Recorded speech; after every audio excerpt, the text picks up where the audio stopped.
Ernest Hemingway told the story of a father and his teenage son who sinned against him and ran away from home.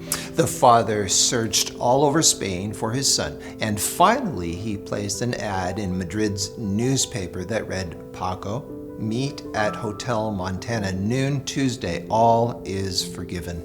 Papa." The father prayed that the boy would see the ad and maybe, just maybe, he would come to the Hotel Montana. On Tuesday, when the father arrived at the hotel, he could not believe his eyes. 800 young boys named Paco had come to meet their father in front of the Hotel Montana.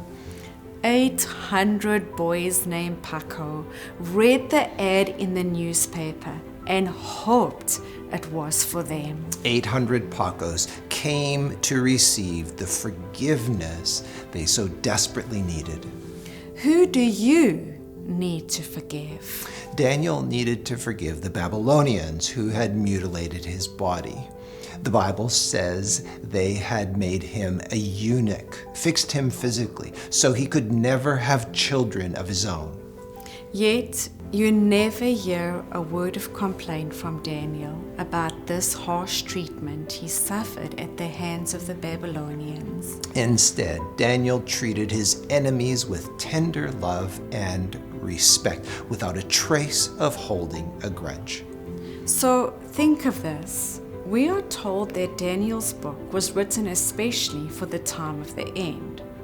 So the way Daniel treated his enemies shows you and me how to treat our enemies in these last days of Earth's history. There's certainly a lot of anger in the world today, necessitating forgiveness. There are wars and rumors of wars, nation rising against nation, and people are lovers of self, abusive, heartless, brutal. The list goes on. So what's the best way to prepare yourself in these last days?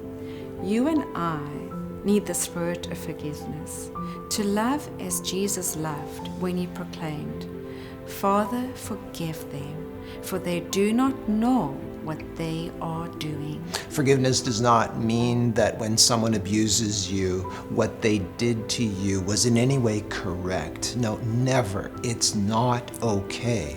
True forgiveness is a conscious, deliberate decision to release your own feelings of resentments or vengeance towards a person or group who has harmed you, regardless of whether they actually deserve your forgiveness. Forgiveness is an act of love that sets you free to love your enemies the same way that Jesus and Daniel did. Friends, you will have plenty of opportunities to be sinned against in these last days. Pray that you will be able to forgive as the Lord forgave you.